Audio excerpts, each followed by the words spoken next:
Center for Stateless Society, Yeah, I got it. and All right. then So, above. how did private property start?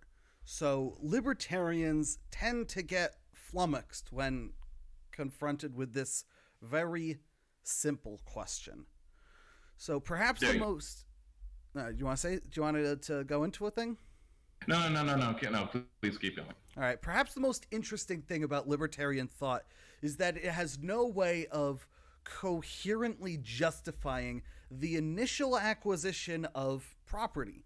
How does something that was once unowned become owned without non consensually destroying others' liberty? It is impossible. This means that libertarian system of thought literally cannot get off the ground. They are stuck at time zero of hypothetical history with no way forward. You don't have to take my word for it. Serious libertarians have more or less conceded this point. Here is Robert Nozick. It would be implausible to view improving an object as giving full ownership to it. If the stock of unopened objects that might be improved or the if the stock of unowned objects that might be improved is limited, for an object coming under one person's ownership changes the situation of all others, whereas previous they were at liberty to use the object. Now that someone else owns it, they no longer have the liberty of the use of that object. That when something's owned by no one, it can be used by everyone communally. But as soon as it is owned by one, its use is cut off by everyone else, thus limiting the liberty of everyone else. So here is Matt Zwolinski. If I were to put a fence around a piece of land that had previously been open to all to use, claim it as my own, and announce to all that I will use violence against any who walk upon it without my consent, it would certainly appear as though I am the one initiating force, or at least the threat of force, against others. I am restricting their liberty to move about as they were once free to do. I am doing so by threatening them with physical violence unless they comply with my demands. And I am doing so not in response to any provocation on their part, but simply so that I might better be able to utilize the resources without their interference. Again, what's so funny about this insight is not just that it is a persuasive counterpoint to libertarianism, but rather it seems to suggest that libertarian principles themselves might forbid property ownership. Ooh. Now we're getting into the left libertarianism that I enjoy. To be sure, libertarian philosophers have Yeah, developed. and this is also Ah, you, go, like go. a big. This is a big like. Oh, sorry. To be sure, libertarian philosophers Um, have developed various. your audio is a little cutting. Ooh, You know what? It's because I'm doing internet stuff right now that your audio is kind of hiccuping. But this is like the big the good. So like that this is a good reaction to the NAP, which is right libertarians call the non-aggression principle that like the whole we just leave each other alone and then we can work together in a market and trade and whatever. But again, like yeah, if once you set property aside and say it's yours, you're depriving others of using it. So you must have to enforce that with some type of aggression, or rather, even putting down property is a form of aggression. exactly. So, to be sure, libertarian philosophers have developed Okay, various good. Your ways signal should be good to now. muddle through this issue. Locke famously constrains acquisition by the proviso that there is, quote, enough and as good property left for others. Now, as it goes on to show, Locke's literal proviso is impossible to satisfy and offers a similar constraint that property acquisition not worsen, quote, the position of others, where the position is defined in vaguely welfarious terms. Zwolinski goes one step further than Nozick even and says the harms of initial property acquisition must be offset with a basic income. Whoa. Talking about a UBI at that point. That's pretty crazy. None of these Well, moves. it shows that like to have this private property system, as it is today or in the past. It's like you needed welfare to exist. So anyone who kind of says you like, yeah, it's like that these are in conflict. No, no, no. They exist because of each other. Right. So none of these moves resolve the basic issue that property acquisition violates the liberty of others. They just try to compensate for it in some way. Like if an initial acquisition version of eminent domain.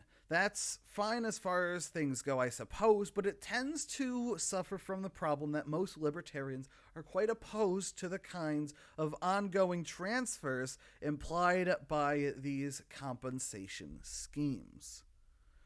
So, Kaplan whiffs. In her debate at LibertyCon, Elizabeth Brunig asked Brian Kaplan how unowned property becomes owned.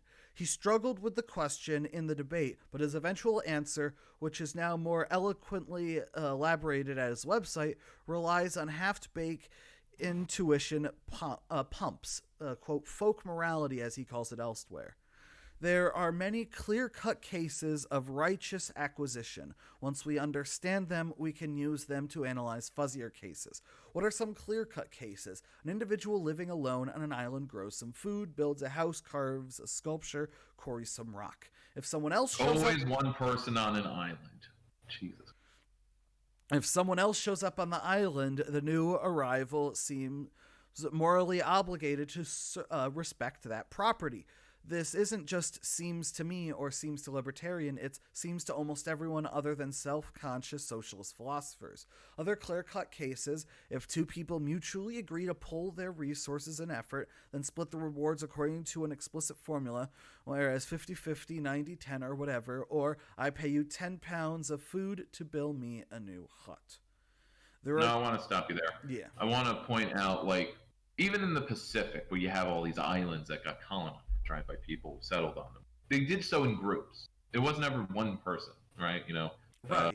In Pacific Island cultures, it's like they're tribes. They moved in tribes, Moana style, big boats. So this whole like always falling back on this folk, like this is how things develop. This is folk morality. Like you just imagine things as one person on an island. Like Castaway. Well, the But thing see, is, Castaway is the opposite of an equitable like situation. um, yeah. yeah. So there are two issues here, one narrowly related to the case he selects, and another more broadly related to the method he selects. The problem with the case is that by clearing out all the other people from an island, it eliminates the liberty destruction that makes property acquisition so obviously problematic. What if instead one individual washed up on an island, 10 of them do? Then one of them asserts that certain resources and land are his and that those who do not respect that claim will be violently attacked. This is more analogous to a real-life case of property acquisition where there exists more than a single human being. It also clearly presents the problem of property acquisition rather than trying to get around it by creating a hypothetical society of one. The problem with this method is that the general folk morality of people, when taken as a whole, is not libertarian. Any assessment of how people generally feel about things in an economic realm would not generate the conclusion that they generally feel like laissez-faire capitalism is correct. We know this because no society ever selects those institutions, and because libertarians write books all the time about how democracy is bad precisely because people as a whole are not sympathetic to the libertarian worldview.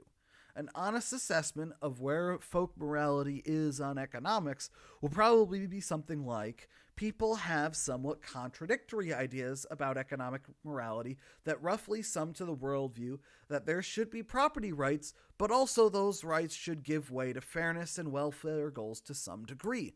I'm not saying I agree with that general worldview or even that you should build your normative views this way, but if you were going to say the proper normative method is folk morality, as Kaplan does, then it seems like you should actually take a comprehensive account of what folk morality is, not just opportunistically pick off one piece of it.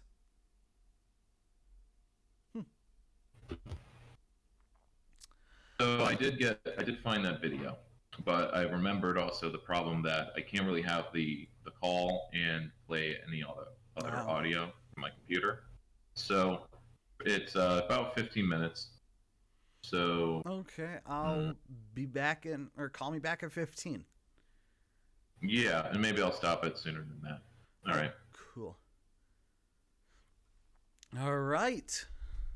Thank you so much for watching this video of me and Dan talking about libertarianism and specifically American libertarianism, which has its issues. So, thank you so much for watching this video. Have a fantastic rest of your day, rest of your week, rest of your month, and rest of your year. Have a good life. Subscribe.